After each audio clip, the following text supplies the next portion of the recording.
بسم الله الحمد لله والصلاة والسلام على خير خلق الله محمد بن عبد الله وعلى آله وأصحابه ومن والاه أما بعد أحبتي في الله ودنا يتكبراتشو وندموش يتوش زاري ورأساتشن يمهونو السدا أمانة تلك هنا أنقبقابي هنا قدينو الله سبحانه وتعالى سلا أمانة يا الرابط قزفتون مقلصبت سماياتن سباتون مريت انديوم تراراوچن ጭምር ነው የተቀሰው إن عرضنا الأمانة على السماوات والأرض والجبال فأبين أن يحملنها وأشفقن منها وحملها الإنسان إنه كان ظلوما جهولا لسمايات أمانة سطنو አልችልም አለ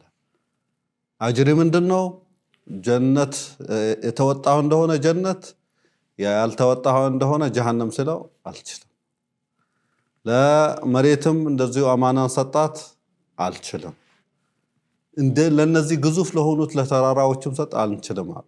የሰው ልጅ ግን ተሸክሞታል انه كان ظلوما جهولا ባለማወቁ ነፍስያው የሚበደልና አጥፊ ስለሆነ የሰው ልጅ አማናን ተቀብሏል ማለት ነው አላህ المستعان እንግዲህ ይሄ አማና የሚባለው ነገር ልንነጋገርበት ልንመካከርበት የሚገባ ወሳኝ ነገር ነው አማና ያለው ሰው ኢማን የለውም ኢማኑ ሙሉ አይሆንም ኢማኑ ሙሉ በሙሉ ከሱ ሊወገድ ይችላል ሙናፊቆችና ሙእሚኖች መለያ አማና ነው አማና احبتي في الله ሁሉም ሰው በነፍስ ወከፍ በእያንዳንዱ ሰው ላይ ሊተገበር የሚገባ ወሳኝ የሆነ ግዴታ ነው አማና ከሌለን አደጋ ላይ ነን ለመጀመሪያ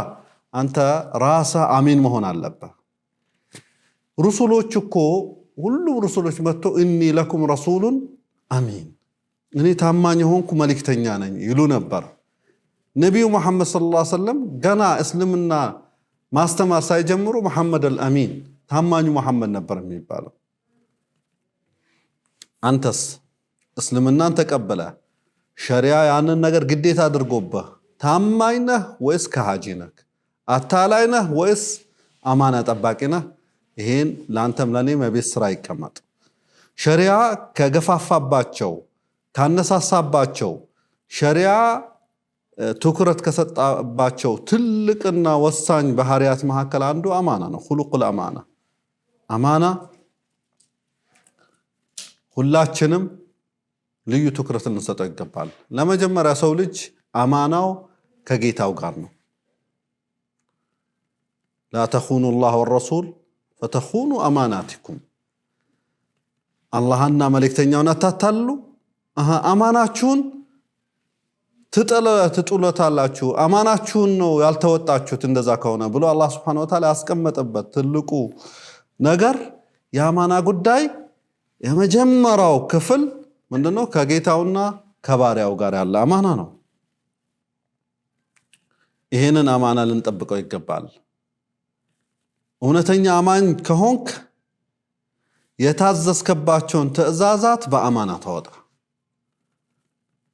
ከዛ በኋላ ሌሎች አማና የሰው ሐቆችና ምናምን እነዚህ ይቀሉሃል ማለት ነው እነዛን በአግባቡ ትወጣለህ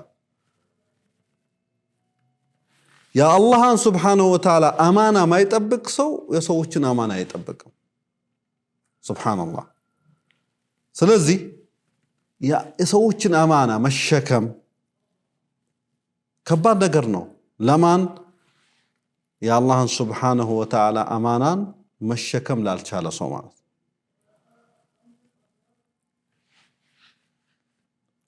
ورأ الأمانة واجتنب الخيانة እያሉ ሚመክሩ የነበሩት ሰለፎች አማናን ጠብቅ ኺያናን ተጠንቀቅ ብለው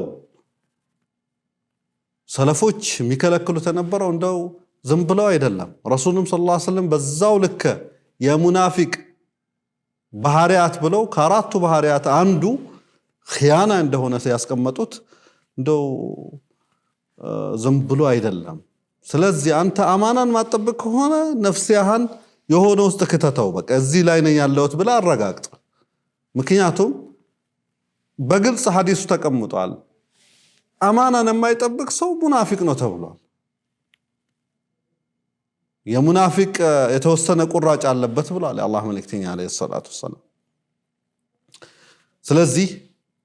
ለዛ ነው አላህ Subhanahu Wa Ta'ala አማናን ቦታው እንድናደርስ ያዘዙ ማለት ነው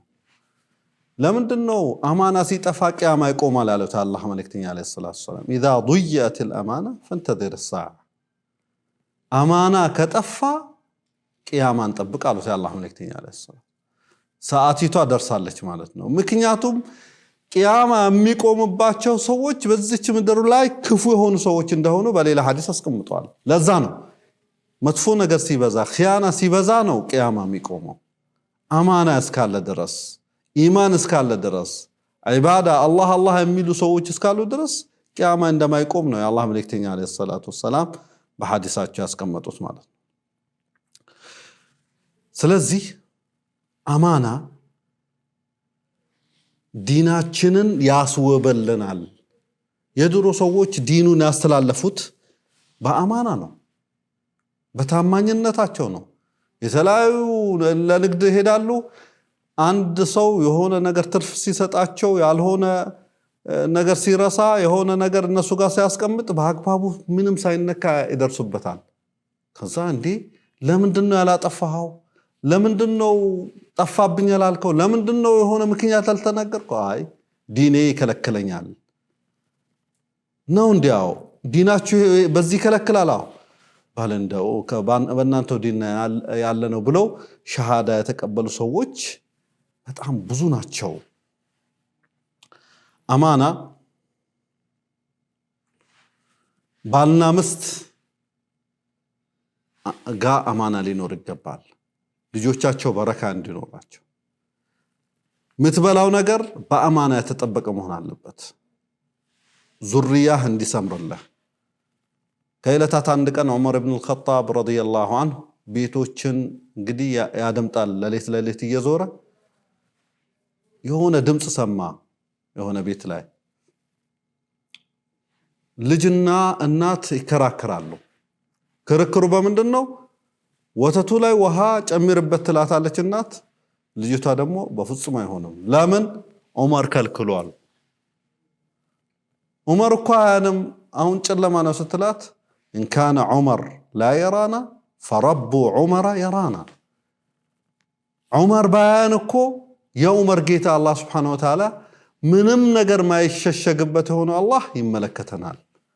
ስትላት ይሰማል ከዛም ዑመር ረዲየላሁ ዐንሁ ዛሬ በቃ ይበቃናል ብሎ ግን ምልክት አድርጉበት በቤቱ ላይ ብሎ ሄደ ማለት ነው ጧቱን እስቲ ያ ቤት የማን እንደሆነ ሂዱና አጣሩ አለ ሲጣራ ወንድ አለበት ወይም ደግሞ አባታቸው የሞተ የቲሞች ቤት ነው ልጅቷን ጥሩ ለሚባል ሰው መዳር አለብኝ ብሎ ዑመር ረዲየላሁ ዐንሁ ዳሯት ማለት ነው እንግዲህ ከዚች ልጅ ጋር ተገናኝቶ የተወለደው ልጃቸው አላህ የፈጠረው ልጅ ምን ሆነ በአማና የተመሰከረለት ጀግና ሰው ሆነ ዑመር ኢብኑ አብዱል አዚዝ ታዋቂው ሰሃቢ ታዋቂው ታቢዒ በጣም በእስላም ትልቅ ታሪክን የሰራ ፍትህ እሱ ጋር በቃ የተባለለት ጀግናን ሰሃቢ ዑመር ኢብኑ አብዱል አዚዝ የተወለደው ከዚች ምርጥ የሆነች ሴት ነው ማለት ነው አማናን ስትጠብቅ ዙርያ ያስተካክላል يطيب لك مكسب مسراው ስራ ይጣፍጣል ምታገኘው ርዝቅ ያረካሃል ያስደስተሃል ሩቁ ይቀርብልሃል አማናን ስትጠብቅ ዛሬ መርካቶ አካባቢ የተለያዩ ገበያዎችን በመናይበት ሰዓት አማና የሚባል ነገር አለ እንዴ እስከሚባል ድረስ ተደርሰናል የለም እከሌጋ ብር እንዳታስቀምጥ ለሰው ብር እንዳትሰጥ ነው የሚባለው ለሰው ዕቃ እንዳትሰጥ ለሰው እንደዚህ አታደርግ ተብሎ ነው የሚወራው ማለት ነው ታዳ ሙናፊቅ ብቻ ነው የበዛው የንፋቅ በሽታ ያጠቃው ብቻ ነው የበዛው ወይስ እንዴት ነው የሚለው والله ሊያሳስበን ይገባል ይሄ እኔንም ሁሉንም ነው የሚመለከተው ሁላችንም ነፍሳችን ሁሉ ጊዜ መፈተሽ ይኖርብናል ይሄንን የአማና ጉዳይ ትኩረት በሰጠነው ቁጥር ሐቂቃ ሙጅተማው ይስተካከላል ኑሮ ውድነት የተለያዩ በላዎች የተለያዩ ጥቃቶች የሚመጡት ከምን መስለናል ከምንም አይደለም እኛው ቢማ ከሰበት አይዲኩም እጆቻችሁ በሰራችሁ ክፉ ነገር ነው የሚለው አላህ Subhanahu Wa Ta'ala እኛው ባጠፋነው ጥፋት ነው የተለያዩ አደጋዎች በየሳቱ የሚከሰቱብን ማለት ነው ስለዚህ ከአላህ ጋር ለመታረቅ የፈለገ ሰው ሁሉም ነጋዴው በንግዱ ላይ የመንግስት ሰራተኛውም ስራው ላይ አማና መጠበቅ ኖርበታል ማለት ሁሉም የትኛውም ሰራተኛ የትኛውም መስሪያ ቤት ያለ ሰራተኛ ስራው ላይ ታማኝ መሆን አለበት የፈረመበትን ሰዓት የተስማማበትን ጊዜ አክብሮ ስራውን በትክክል ማከናወን ይሄ አማና ነው ጠብቀ ተባለው መጠበቅ ይሄ አማና ነው እነዚህ ነገሮች በመናረግበት ሰዓት ሁሉም ኸይር በእጃችን ይሆናል ማለት ነው አማና ሲስተካከል ህይወት ተስተካከላለች هذا والله أعلم وصلى الله وسلم وبارك على نبينا محمد السلام عليكم ورحمة الله وبركاته